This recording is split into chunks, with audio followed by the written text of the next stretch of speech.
This is a battlefront. A battlefront like no other in the long history of mankind's wars. This is an air front.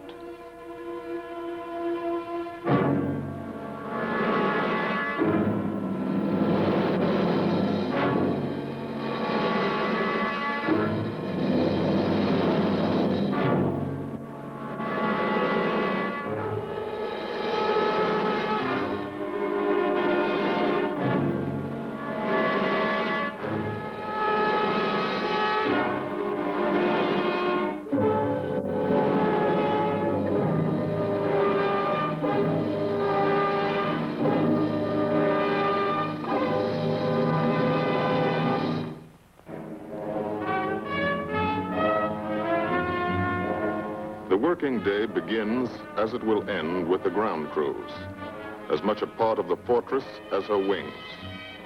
If you're a mechanic, you've got your own bomber. You get attached to it. But you know when your ship goes out on a mission, you may never see it again.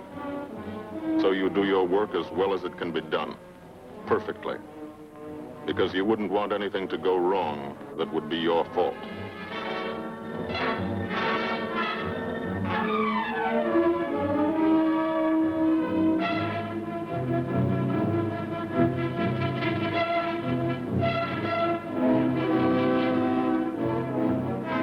Today, the bombs will be taken from these bomb dumps somewhere in England and delivered to specific points in Wilhelmshaven, Germany.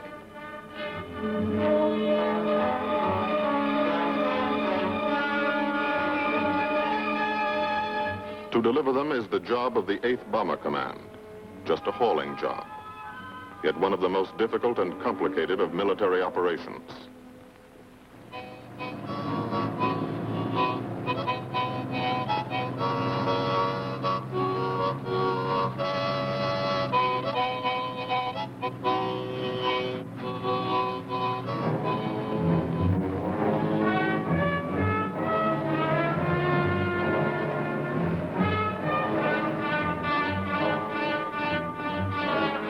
General-purpose demolition bombs, impact velocity as high as 750 miles an hour, pierce 5 inches of armor plate, destroy a factory. Briefing at 0800. Pilots, bombardiers, and navigators take their places. The group commander, Colonel Stanley Ray, steps up to the target map, and for the first time, you learn where you're going. Sometimes your face turns white when you find out. Sometimes the feeling you won't come back tightens your insides. Not so long ago, you were sitting like this in a college or high school classroom, not listening too hard, perhaps even a little sleepy. But you listen here. And as you listen, you don't have time to think of yourself. Fear fades. You concentrate on the mission. Type of formation, assembly point, 0 hour, route to target, weather, enemy fighters, enemy flak, route back home. If forced down in enemy territory, destroy equipment. If taken prisoner, give no information, name, rank, and serial number. That's all.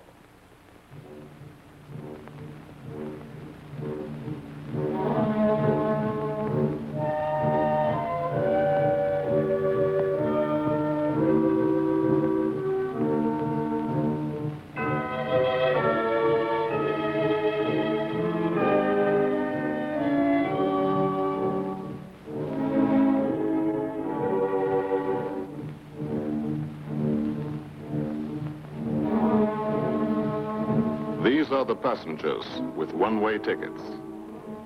And this is the crew of the Memphis Belle, 324th Squadron, 91st Heavy Bombardment Group.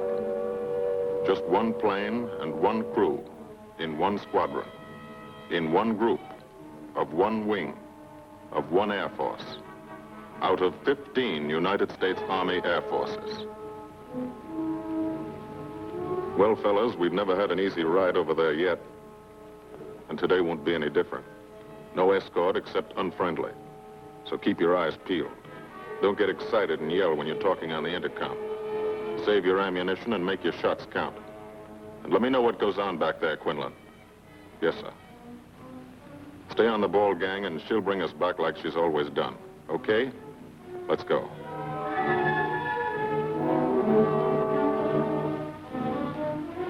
They have completed 24 missions.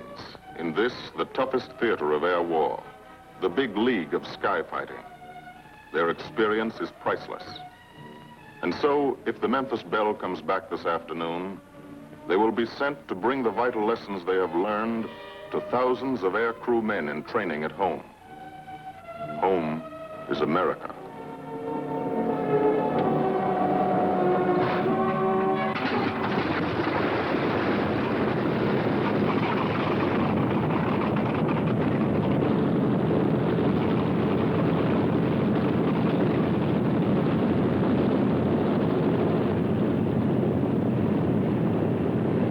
This is a battlefront, like no other in this or any war. No monster armies, no booming cannon. Only the roaring engine sound of the bombers pounding through the quiet English countryside. This is an air front.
Of the Memphis Belle leave the soil of England for the 25th time. The friendly soil of England, with its ordered farms and rural hamlets, its country estates surrounded by formal gardens and well-kept parks. The England these Americans knew only from the classics they had to read in school. The England of the towns and cities, whose people have defended their island's freedom for over 1,000 years. But today, their countryside has changed. Today, their island has been converted into a gigantic bomber field, a super aircraft carrier anchored off the shores of Fortress Europe, with hangars and machine shops, with hundreds of dispersal points, perimeter tracks, and concrete runways. This is England in its 5th year of war. And this is the new battlefront. The air front, from which we seek out the enemy. Not his infantry or his artillery, not his panzer divisions, but the greater menace, the industrial heart of his nation, the foundation on which the Nazi Empire and its armies stand, the power behind the German lust for conquest. The steel mills and refineries, shipyards and submarine pens, factories and munitions plants, pinpoints on the map of Europe which mean rubber, guns, ball bearings, shells, engines, planes, tanks, targets. Targets to be destroyed. And these are the destroyers, each with a belly full of bombs, and 10 men like the crew of the Memphis Belle. Pilot Captain Robert Morgan, industrial engineer from Asheville, North Carolina. He's flown this ship across the Atlantic. The other pilot, Captain Jim Verinis, business administration student at the University of Connecticut. Radio operator and gunner, Sergeant Bob Hansen, construction worker from Spokane, Washington. Navigator, Captain Chuck Layton, chemistry student at Ohio Wesleyan. Engineer and top turret gunner, Sergeant Harold Locke from Green Bay, Wisconsin. Used to be a stevedore. Besides keeping the Belle in order, he covers the sky above. Tail gunner, Sergeant John Quinlan of Yonkers, New York. Clerked for a carpet company, but he quit December 8th, 1941. Ball turret gunner, Sergeant Cecil Scott. Pressman for a rubber company in Rahway, New Jersey. Pilot to crew, 10,000, put on oxygen. They're climbing higher now, 300 feet a minute. The strain on the planes and on the men is mounting. The rest of the crew, Bombardier Captain Vincent Evans, operated a fleet of trucks in Fort Worth, Texas. Waist gunners, on the right, Sergeant Bill Winchell, chemist for a paint company in Chicago. And on the left, Sergeant Tony Nastal, used to repair washing machines in Detroit when he was a kid. Now he's 19 and has 2 Nazi fighters, confirmed.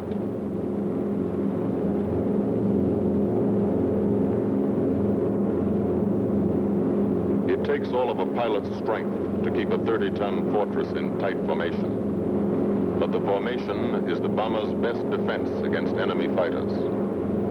The planes are deployed to uncover every gun, stepped up and down, echelon to the right and left, arranged to overcome the danger of gunners firing into friendly ships, arranged so concentrated cones of fire from the caliber 50 machine guns cover the sky for 1,000 yards in every direction.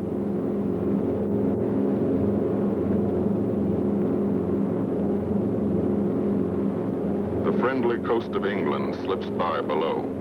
It doesn't look like much now, but in a few hours when you come back, if you come back, this will be the most beautiful view in the world.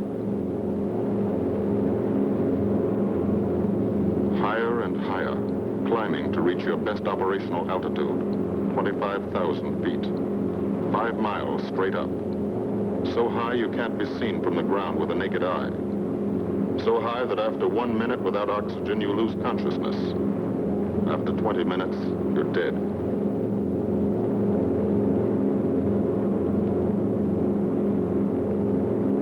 From now to the target, you go about your routine duties, plot your course, check your equipment, and wait, and think. Higher and colder. Temperature, 40 degrees, below zero.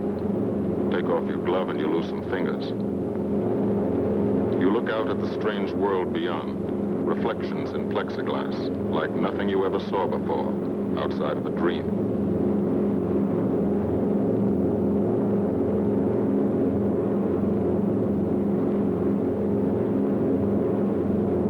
Higher and higher into the lifeless stratosphere, until the exhaust of the engines mixing with the cold, thin air condenses and streams the heavens with vapor trails.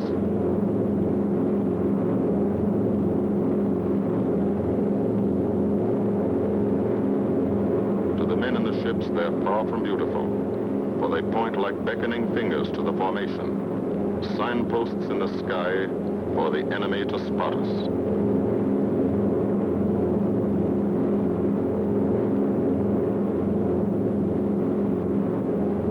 For these bombers to accomplish their mission, a plan is needed.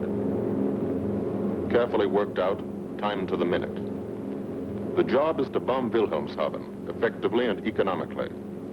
The enemy is strong, skillful, determined to stop us. Here are his defenses. Airdromes, well dispersed. Each plane indicates a stoffel or squadron of fighters.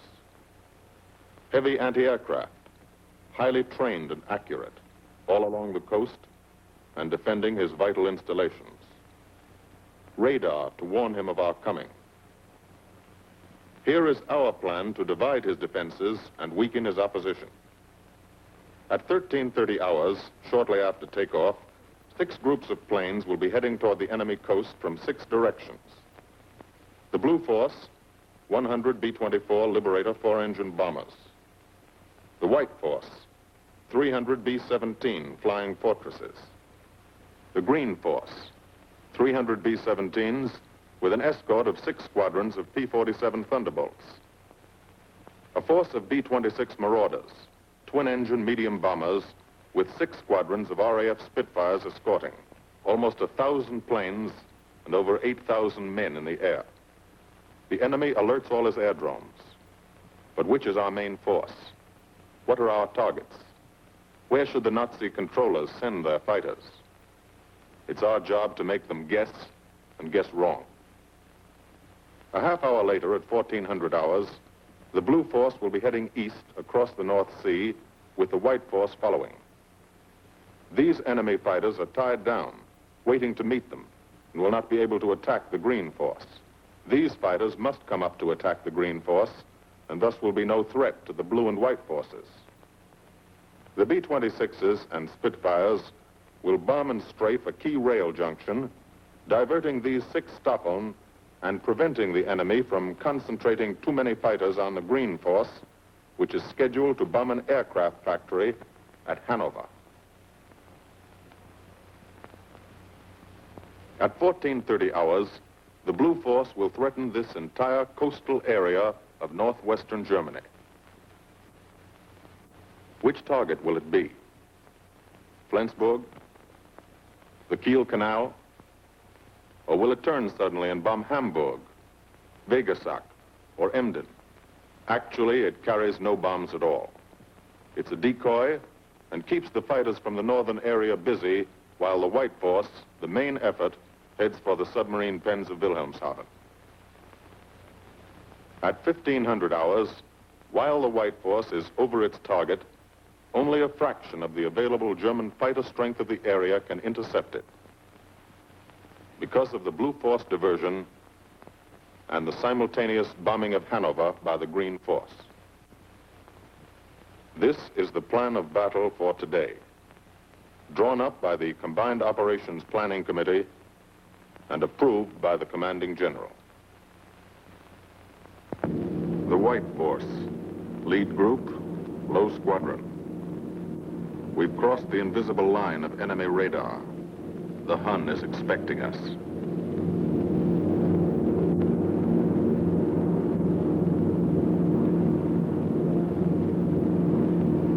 Steel helmets go on. Watchful eyes strain. Tight formations are held tighter still. Tense gunners more alert because here it comes. The enemy coast. From up here, it looks the same as any other. Houses, roads, green fields, factories, waterways. But they are the houses and fields of those who invade and oppress. They are the factories and roads of the people who twice in one generation have flooded the world with suffering. Suffering in such quantity as the history of the human race has never known. Brought torment and anguish into countless American homes. Gold stars and telegrams from the War Department.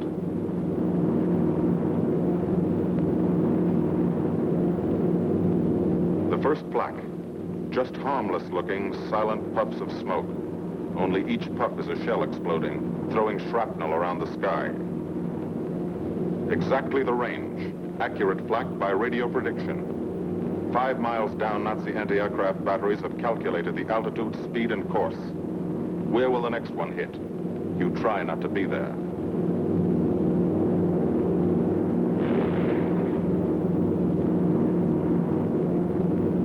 The docks and submarine pens of Wilhelmshaven. Approach to the target starts. No smoke screen can protect it.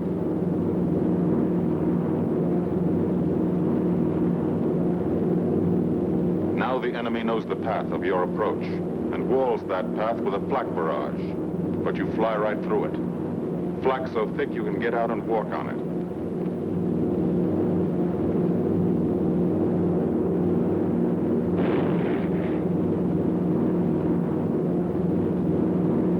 Morgan changes course every 15 seconds. Evasive action to confuse the flak batteries. Bomb sights set for correct altitude and speed. Bomb bay doors open. The bombing run begins. Pilot to Bombardier. Okay, Vin, you've got it. Now Evans flies the Memphis Belle, controlling it through the bomb sight. And now we are most vulnerable. Committed to our bombing run, we can't dodge flak or fighters. Here's the first.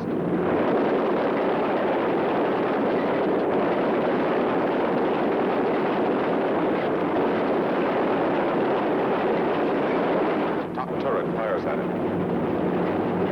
Evans must ignore the battle. Crosshairs lined up on target. Adjustments for wind drift made. 2 more fighters diving from 9 o'clock. Flak now has the range too. They've hit this fort, but he keeps on his bombing run.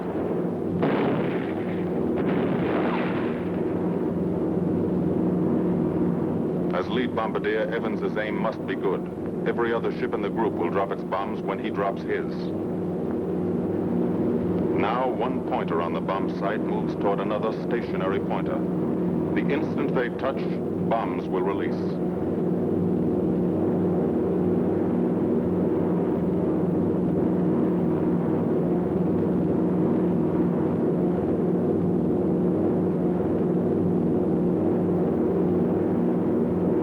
They touch. Bombs away.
Half of the mission is over, the easy half. Now to get home.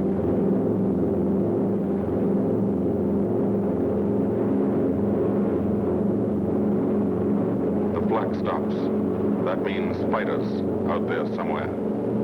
A staffel lurking behind that cloud, or hiding up in the sun where the glare blinds you, and you can't see them, waiting to dive down on you. Fighters at 6 o'clock. This is what a gunner sees.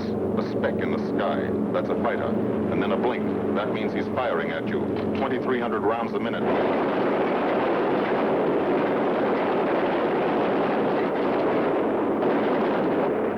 In a running battle, one of the most important instruments is the interphone. There's 4 of them. 1 o'clock high. They're coming around. Watch them. Fighters, 6 o'clock up, coming in, diving out, Chief. B-17 in trouble out at 2 o'clock, watching. Got an engine on fire.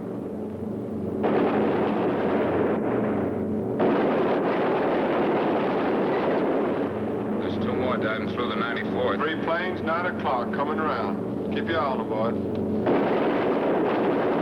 Coming around at 10. Watch them, Chuck. Keep your eyes open. Yeah. They're breaking at 11, breaking at 11. I got them. Coming around underneath at 10 o'clock. I Those see 'em. 2 at 2 o'clock. Watch them, Scotty. I got my sights on them. Check that B-17, Chuck. 3 o'clock. Motor smoking. Fighters, 10:30, coming around. Those 10:30 upper or lower?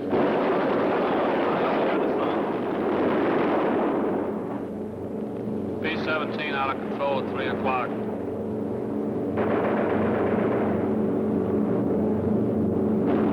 Come on, you guys, get out of that plane. Bail out. There's one. He come out of the bomb bay. Yeah, I see him. There's a tail gunner coming out. Watch out for fighters. Keep your eye on them, Bill. See any parachutes, Quinlan? 2 parachutes open. Flag at 9 o'clock. 8 men still in that B-17. Come on, the rest of you guys. Get out of there. Come on, bail So out. far, there's 3 more shoots. Flag, 11 o'clock. Fighters, 6 ME o'clock. 109 at 3 o'clock. Keep after him, would you? I see him. I'm on him. Come on, you son of a bitch.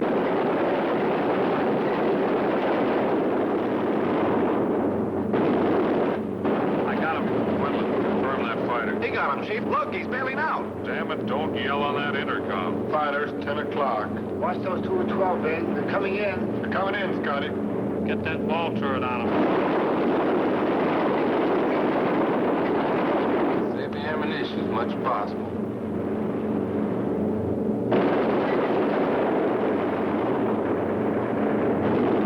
Watch that fighter coming in at 3 o'clock.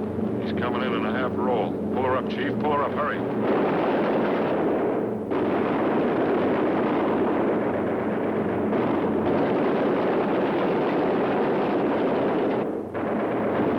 This fortress is hurt. Engine on fire, losing airspeed and altitude, drifting into the flak, alone and helpless, a straggler. In a minute, Nazi fighters will swarm in like buzzards for the kill. You can watch, but you can't go down to help. You keep your formation.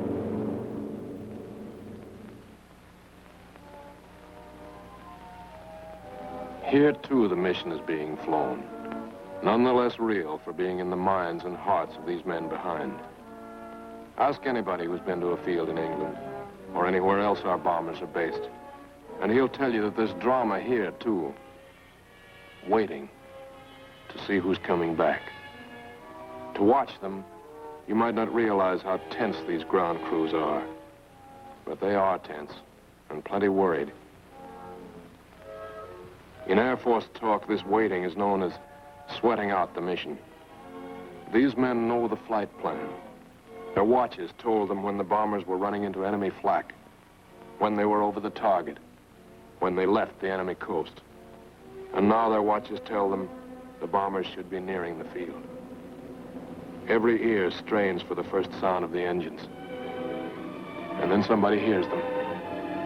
And somebody sees the first faint specks in the distant sky.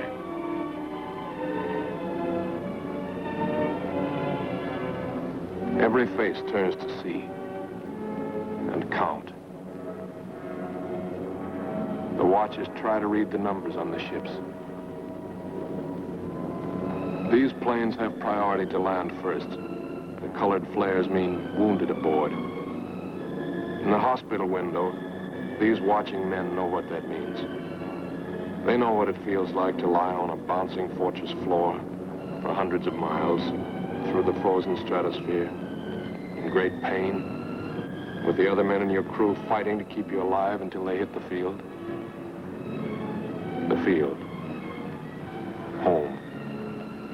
It'll be okay then, because there'll be medical care, the best, as soon as the wheels of your plane stop rolling.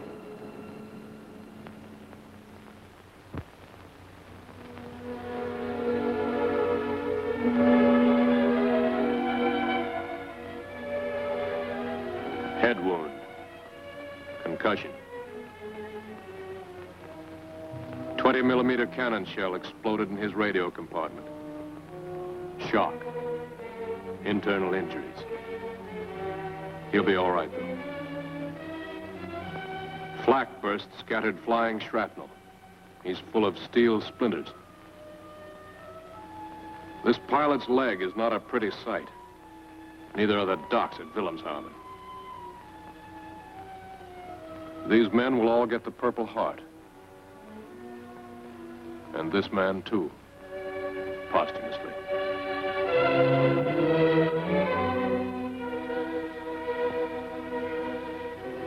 A transfusion right in the plane. This gunner's too weak to be moved. The new life-giving blood flowing into his veins might be the blood of a high school girl in Des Moines, a miner in Alabama, a movie star in Hollywood, or it might be your blood. Whosever it is, thanks. "36 planes left this field this morning. Now 6 more arrive. That makes 20 home. And this one's 21. More wounded aboard.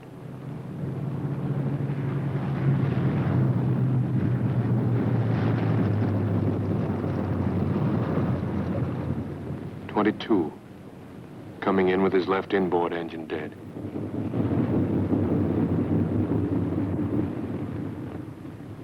"23, with a feathered prop on his left outboard engine.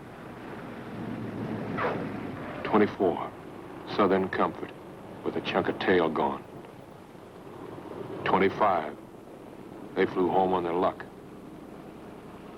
"26, not a scratch."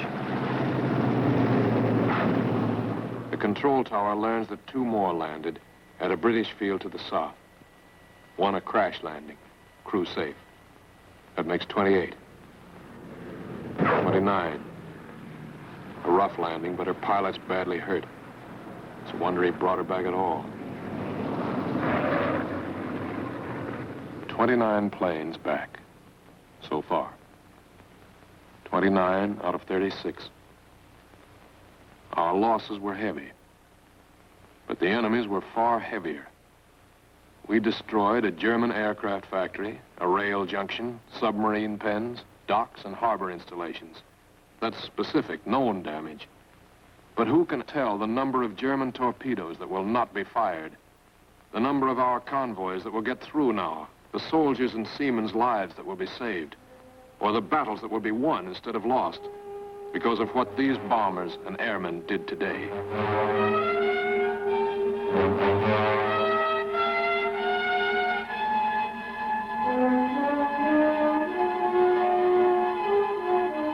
Pilot and tail gunner. They can laugh now. Fire on the inboard engine did this. Flames streaked back and burned the stabilizer, too. Another crew luck brought back.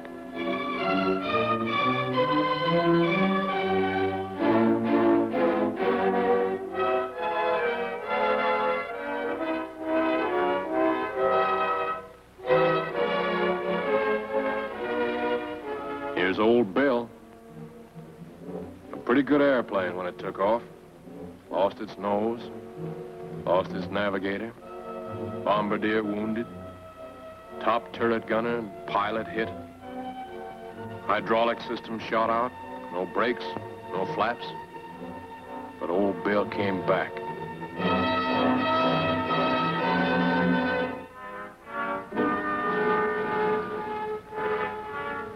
Now, among the returned crew members, talk flows like a river, talking out every detail of the mission. These are the faces of combat, faces of Americans who have watched their comrades die, faces that can never forget the enemy, and they're in no mood to have their picture taken.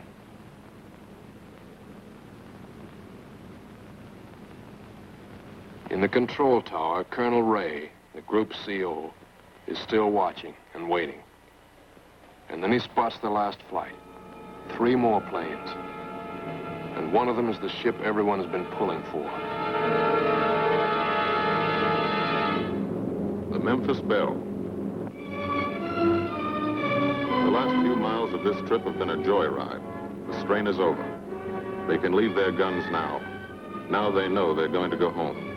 To Spokane, Green Bay, Asheville, Detroit, Chicago, Fort Worth, and Yonkers.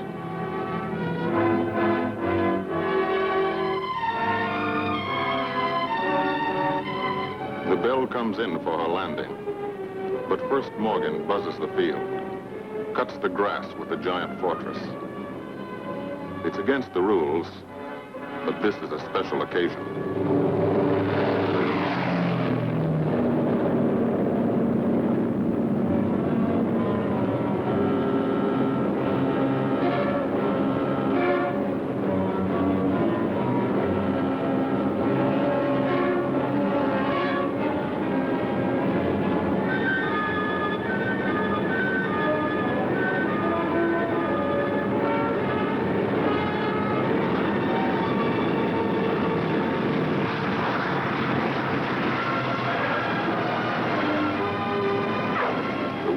the Memphis Belle come back to the soil of England for the 25th time.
This is a day they will never forget.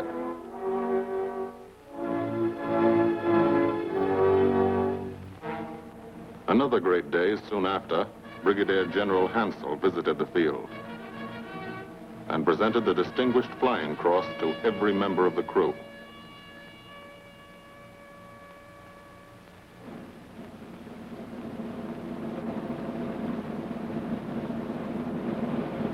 And then there was another day.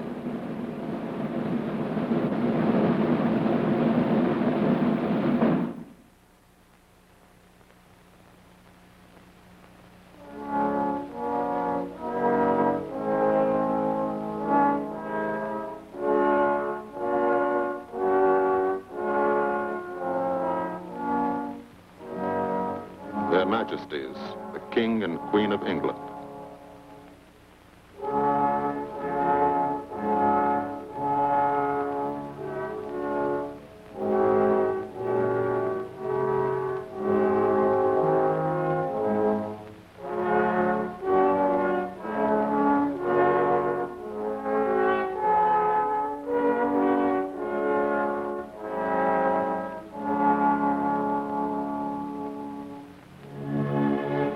Johnny Quinlan never thought anything like this would happen to him when he left Yonkers.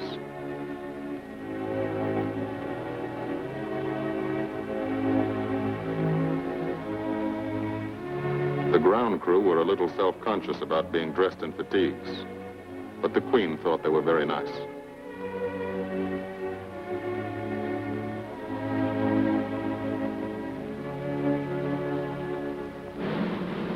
Finally, two more visitors came. General Acre, commanding the 8th Air Force, and General Devers, U.S. commander of the European Theater. The Belle crew received them in flying clothes, as General Acre read the order for what he called their 26th and most important mission. Return to America to train new crews and to tell the people what we're doing here. To thank them for their help and support and tell them to keep it up so we can keep it up. So we can bomb the enemy again and again and again until he has had enough. And then we can all come home.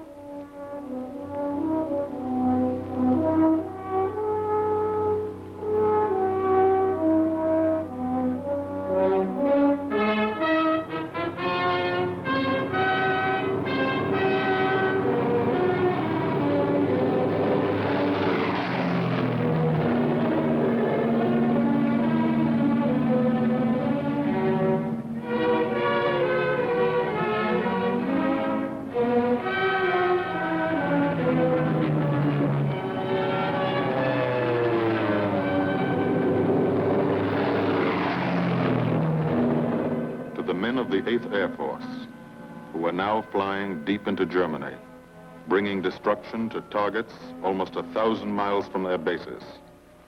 Destruction like this. And who have never once been turned back by the enemy. To those men, this film is gratefully dedicated.